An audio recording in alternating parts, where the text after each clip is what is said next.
Welcome to Act 2 You're On. Join us weekly at our studio roundtable as Rhonda, Kate, and Linda invite spectacular guests to weigh in on staying sexy, vibrant, and healthy. Launch your next great act with authenticity and purpose. Summon your courage, superstar, and step into the limelight. So grab a coffee or a martini and let's set the stage for a grand entrance. It's Act 2. You're on. Greetings, friends. I am Linda Ty, and I have the great pleasure of podcasting today with my two amazing co-hosts. Hello, I'm Kate Levy. And I am Rhonda Garvin-Conaway. And of course, we are here with our very talented producer, Kathy Carswell. And we are really, really excited because we have in our studio today, we have David Vogel, who happens to be just an extraordinary person and someone who's become a dear friend of mine and one of my favorite people in the world. I just want to throw out a couple questions before we start to our viewers and listeners. Do you own a business or are you thinking about starting a business and you feel overwhelmed or uncertain about how to market your business? Are you getting your message out on social media? Do you find that overwhelming like I do?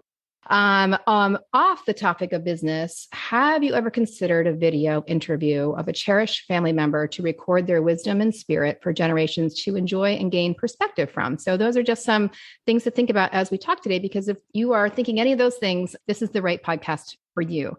I'm just going to read a little bio about David. So David Vogel in 2010, at age 45 years old, he walked out of the job he had for 15 years, editing national TV commercials, and began his entrepreneurial journey. He has always believed you should pursue your dreams and create your own opportunities. Not afraid to pivot, he closed his business during the pandemic and launched 3 new ones. Wow. Currently, he is helping healthcare professionals print money, if you will, legally. Through Social Proof, his social media marketing agency, he is helping businesses turn past customers into deal closers through his remote video testimonial company, and is providing families with generational love through Heirloom, his remote legacy video business. We're going to talk about all of those things, but I did have David interview my mom through his Heirloom videos. He sent her a phone and the microphone to her so he can do it all remotely. I was there to help her set it up because she's 87, and that would have been challenging, even though it's really very simple. But it was really an extraordinary experience, and it is so amazing to have this interview, and he's so good at interviewing because he's so easy to talk to. And she got really going. He got her going, and she just kept talking and talking. And I'm so thrilled that we have that for generations to come. People can listen to her. She, made her clothes out of feed bags, and just the stories that she told were really incredible. So anyway, thank you, David. Thank you for being on our show today. Thank you, Linda. I'm just thrilled to be here with you all. And if I can give some value to your listeners, I'm looking forward to that. Thank you. Yeah. So we're just curious about, I think first and foremost is your path. I know I kind of gave a little bit of a brief, but I think that people like certainty, and that's why we get a job. And I know your background is in engineering, and that's, I'm sure, felt like a very secure career, right? That's something that you feel like you can depend on. You can always get a job.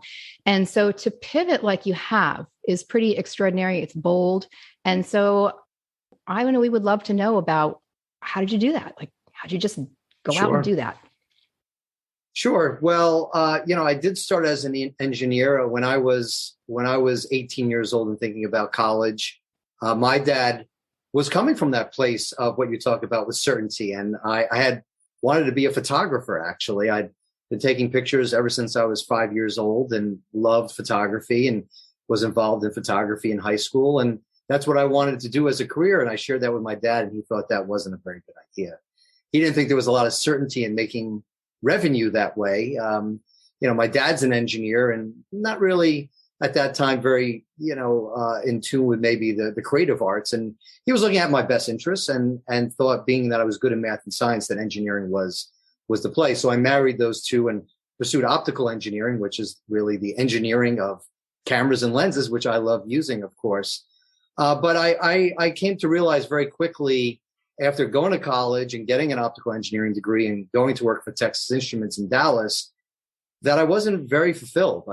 Almost immediately, as much as it was probably the easiest job I've had in my entire life, I wasn't finding fulfillment there. And I realized very early on, both with my photography and my, actually I was very interested in special effects. I saw Star Wars in 77, fell in love with it, and wanted to do special effects, and felt like I always had this interest, whether it's photography, about combining creativity and technology. And being an engineer, unfortunately, was just the technology side, and it didn't really give me that balance of my creativity. So after only being there a short 2 years and not being happy, I decided to pursue my dream of working in special effects, and I just went for it. I mean, one thing that I speak about with a lot of people who are on that entrepreneurial journey, or they're not happy in their job, is if you wait for that opportunity to present itself in your life, you're going to be waiting a long time. You have to create that opportunity.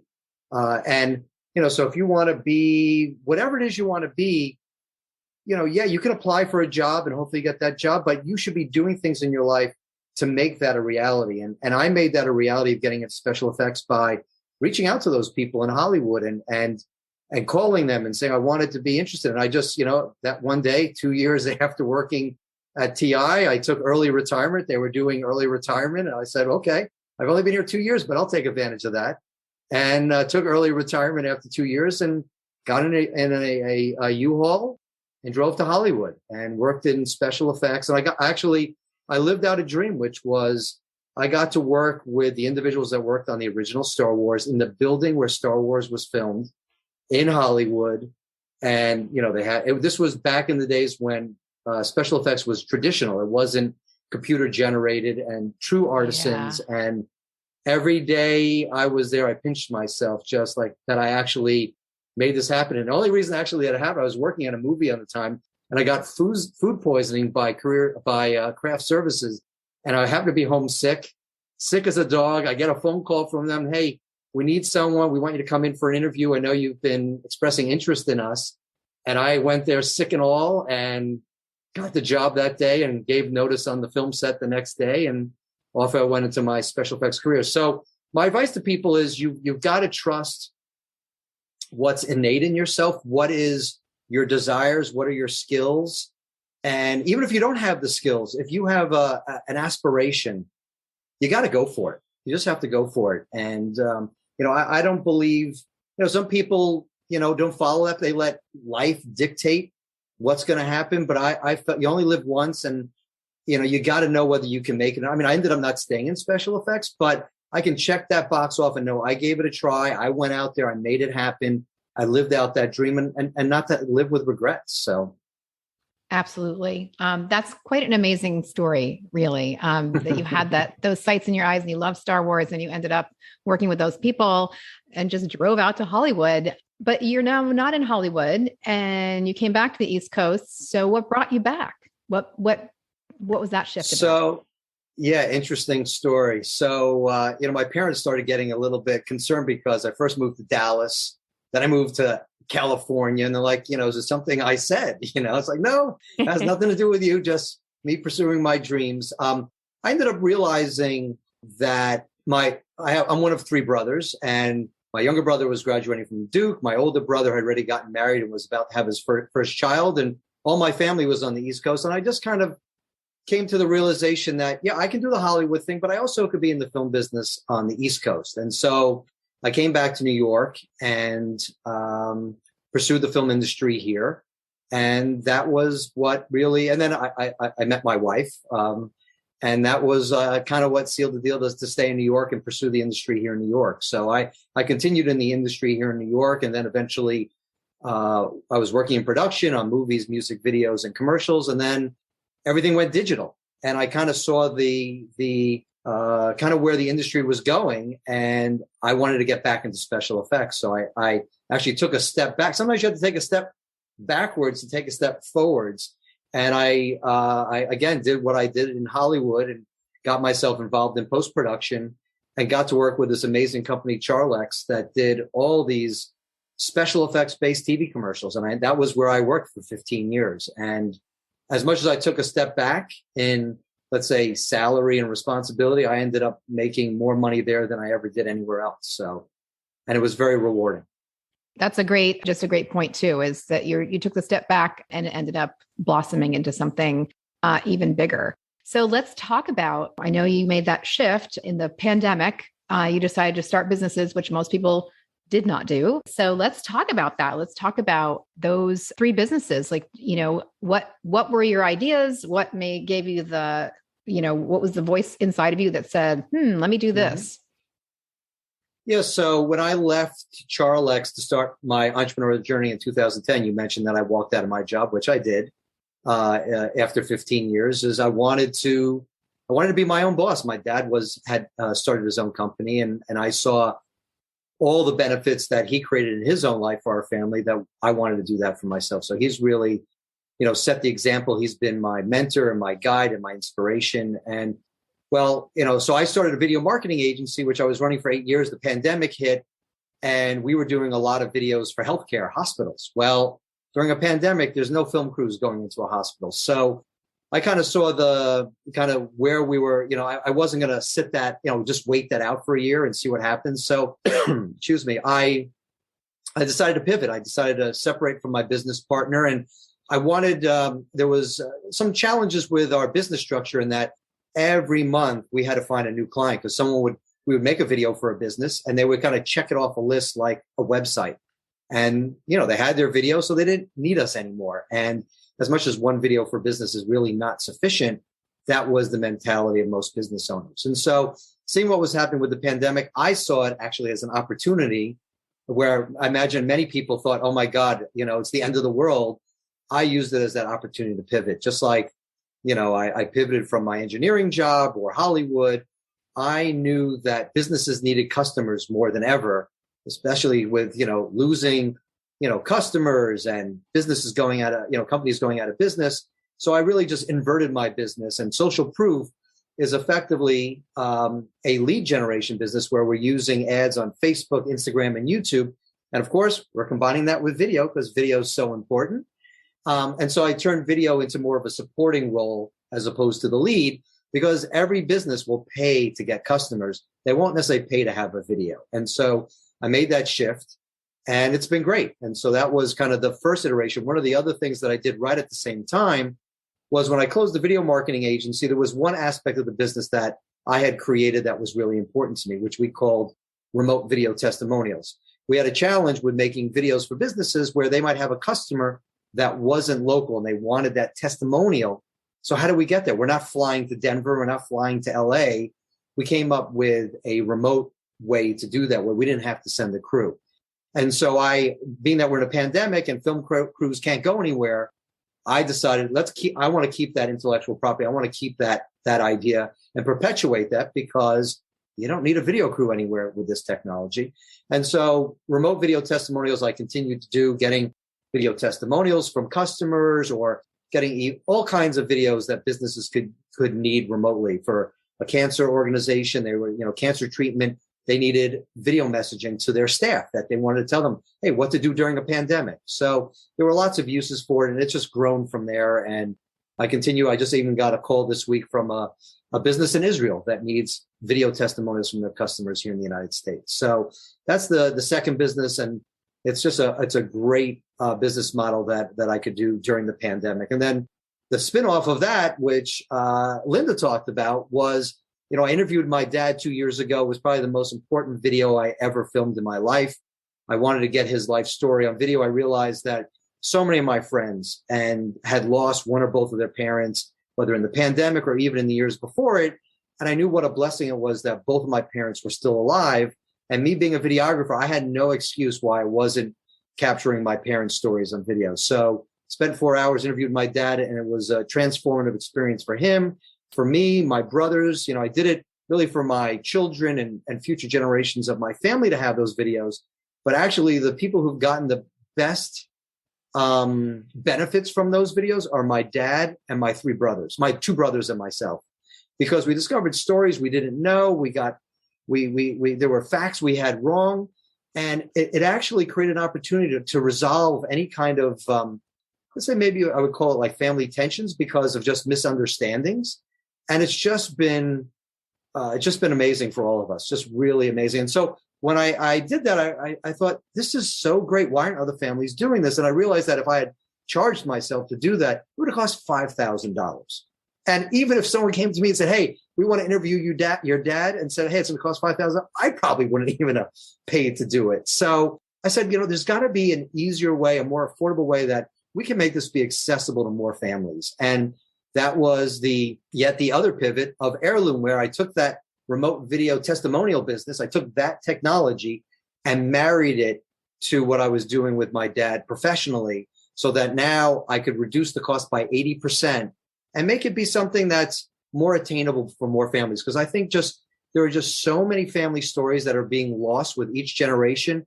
And every time you lose a parent, not only do you lose their stories, you lose their parents' stories, you lose their grandparents' stories, and then you also lose the stories of you. And so it sent me on this passion project that I'm really committed to make a difference in the world with it. So it's been fun kind of juggling these three businesses right now.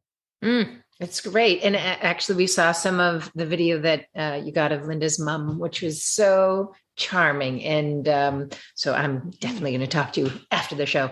But the three of these amazing businesses to come out of the pandemic, I think you are, it seems by nature, fairly brave and bold, but you also have a tolerance for uncertainty. And many of us who are listening or viewing don't. And so moving forward with an idea can feel very uncertain. And that's good for our folks at home to know that, that's okay. It's okay to feel uncertain. But how do you break out of the fear of uncertainty and start seeing opportunity?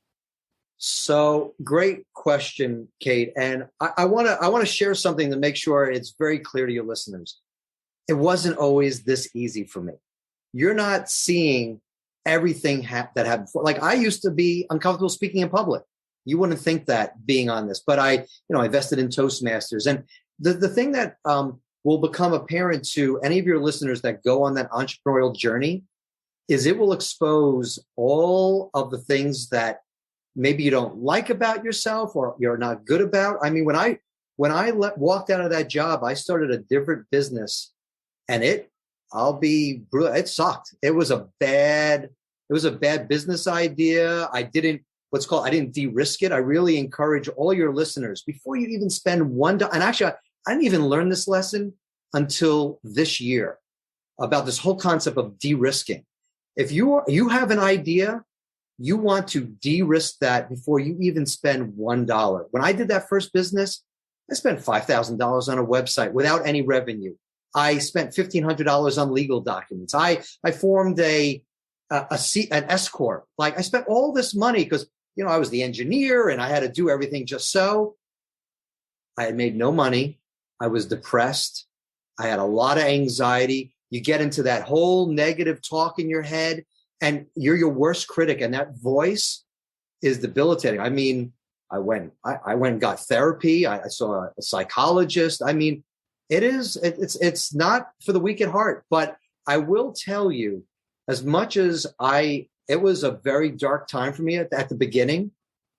If you get the support you need, and it's really, so you can't start a business on your own. You need a support system around you. You need people to bounce ideas off. You need coaches and mentors. Don't do it all in your head. You want to build a support team. You want to have accountability to yourself, and you want to be in check with that voice. So to your point, Kate, I think to deal with that uncertainty, here's the thing that I learned the hard way, which was I saw failure as a bad word.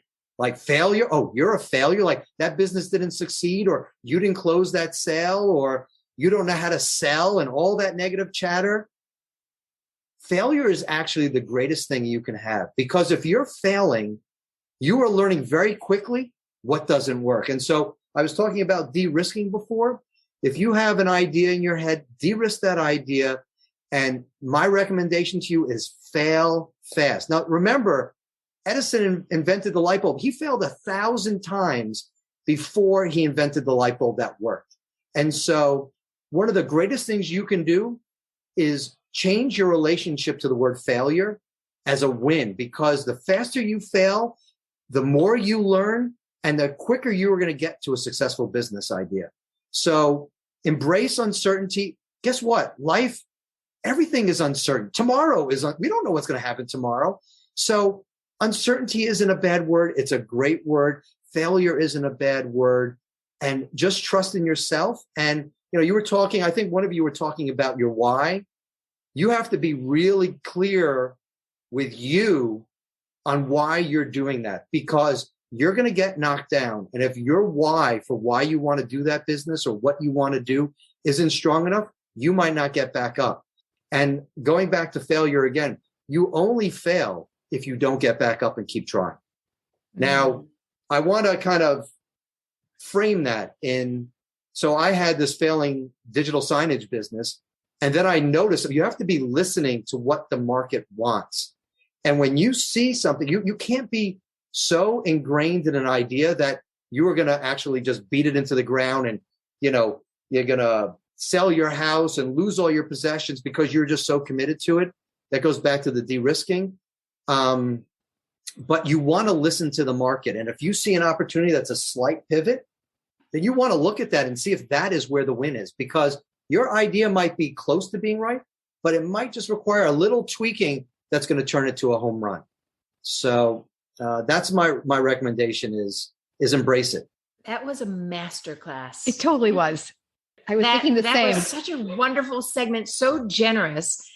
But that is what we creatives need, entrepreneurs need, permission to make mistakes, or to kind of embrace that word in a new way and look at it just an opportunity to pivot or to grow. That was very generous. Thank you. And awesome. I have bulleted all of these things here. I want to recap. You've got to reach out.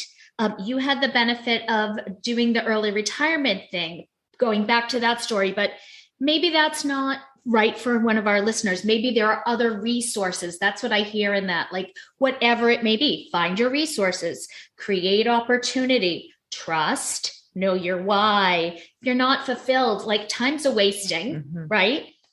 Get into a relationship with failure because it can be your greatest friend, because that's where we learn and grow and get better. My question for you is, it seems like you can't even answer this now because you've offered so much. What would the one thing be that you share with our audience? People who are sitting back and saying, okay, yeah, David did that, but he had X, Y, and Z, or I have this idea, but for me, they let fear or whatever feel like a wall, a boundary, a barrier. What's that golden nugget you could offer our listeners as they are thinking about their next great thing or entering a new season of life? So I guess, there's so many I could talk about, and I obviously, dropped a whole bunch of them just a minute ago. But, yes. Here's the thing is you only get one chance at life, and you shouldn't live with any regrets. You don't want to be in your deathbed and go, oh, if I wonder what would have happened if. Life is short. Embrace it. The one thing I would say, if you're looking to transition in some way in your life, that you need money. You need to be sustaining revenue in some way, because when you run out of money, you no longer can pursue that idea. So one of the things that I did when I walked out of that job, I had a plan. I went cold turkey, which I knew I had to sink or swim. It wasn't like, oh, I'll just try this. I just said, I'm walking away from this career for 15 years and I'm going to do this. That might not be for everybody. And if you don't have the support financially at that point, you might not succeed because you won't be able to sustain. So I continued as a freelance editor to continue generating a revenue as I was building my business. So if you're going to make a transition, make sure you have revenue either saved or some way to continue making a small amount of money so that you can feed that idea and you don't run out of gas because you don't have the money to sustain it, where then you get to a point after a few months and you're like, well, I'm making no money. I got to go and, get a job somewhere because, we're going to lose our house. So you don't want to lose everything because you have an idea. But if you de-risk the idea and you come up with a system where you can financially support yourself at some level, then go for it. I really love that concept of de-risking the idea too. I think that's really, really important. That's the planning, the support. It is really, really important and sets you up for success, even through failures, because you have that plan in place. Thank you for talking about that and acknowledging the revenue as part of the picture, because that's reality. And big dreams take us up into the sky, but our feet also need to have a sense of being grounded. And there's that planning piece. That was a real gift. Thank you. Yeah. So I have the unfortunate task of being the timekeeper. I like to be the golden nugget, but I'm the timekeeper. So this means we're coming to the end of our time. And I feel like we're going to have another time where we check in with you because you have so much wisdom to offer. Thank you for this generous conversation. But before we go, I wonder what's next for you. So what's next for me is really taking Heirloom to the next level. I'm building strategic partnerships with senior living facilities, because there's so many seniors there with stories to tell. Eventually I want to grow this business and look for other partnerships opportunities. That's a great way to actually launch a business, is find those strategic partners that can help accelerate the growth of your business. So certainly doing that is important to me, and just finding ways to really make that difference for families of creating that generational love by capturing those stories and really creating transformation for people. How beautiful. Yeah. And I know that people are going to want to connect and they want to learn more about these businesses that you are talking about, that you've created. So I want to give a little bit of information to our listeners and our viewers. Social Proof, which is the social media marketing agency, is at socialprooflocal.com. You can find out about the remote video testimonials, and that's remotevideotestimonials.com. And the Heirloom Family Legacy Video Production Company that David was just speaking about is able to be found at heirloomdocs.com. You can connect with David on Facebook and also at LinkedIn. Absolutely. And thank you, David. Thank you so much for being here with us today. And I will say, just quickly going back to you saying that the people that were most affected by the conversation, the video that you did with your dad, were you and your dad, or your brothers and your dad. I would have to agree with that. It was my mother, when David asked her, he started off by saying, so what made you interested in doing this video today? And she said, well, my daughters thought it was a good idea, and I thought, oh no. And then she got going and she got talking, and you could just feel her passion. And, there's no more, I think, special gift to give someone than to honor them by wanting to know their story and wanting them to be able to tell their story. And it was really impactful to listen to. And you really did. You were like, oh, I forgot about that. Oh my gosh. Yeah. You don't remember it all exactly right. And then to watch it and know that people will be able to hear her voice for generations to come, to feel her spirit, and you lose that in your memory. But to have it fresh in the video is really, really powerful. And the other piece that was great was, all of her friends who watched them, she shared with a lot of people, which was great. And they're like, you're famous, and so she was, yeah. So it was just, there was so much enjoyment out of it. And I think it's just a beautiful passion. And I'm very passionate about it. I tell everybody about Heirloom videos, as David knows. I'm always sending people, hey, you should go talk to him. So anyway, thank you so much for being here. Thank you for your amazing wisdom and this amazing masterclass. I think Kate had the word just right. It was a masterclass. Thank you. Thank you. You're welcome, Rhonda. Thank you, Kate. Thank you, Linda. It's just so great to speak with you this today. And Linda, I can't thank you enough. It was such a treat to interview your mother. Wonderful story. She's a great lady. And, I hope that this information can help someone out there who's trying to make that transition, or, like you guys say, you're Act 2. I mean, I think I'm on Act 12, but if they want to go to Act 2, I think it's great. And I think it's wonderful what you're doing to help people. So thank you for making me a part of it. Thank you. You're awesome. And thank you to all the people that help us feel a little bit more awesome. And that would be Kathy Carswell, our producer, so talented and skilled, for helping us host conversations with people like David Vogel. Thanks so much, Kathy. Thank you. And so I think it is left for me to say, go forth, be brave, live well, and do good. It's Act 2. You're on. Act 2 You're On was brought to you by Act 2 Share Our Stage. You can find us at a2yo.com and also on Facebook, Instagram, and LinkedIn. Please listen and subscribe wherever you find your podcast. You can support us using Patreon. Thanks for listening.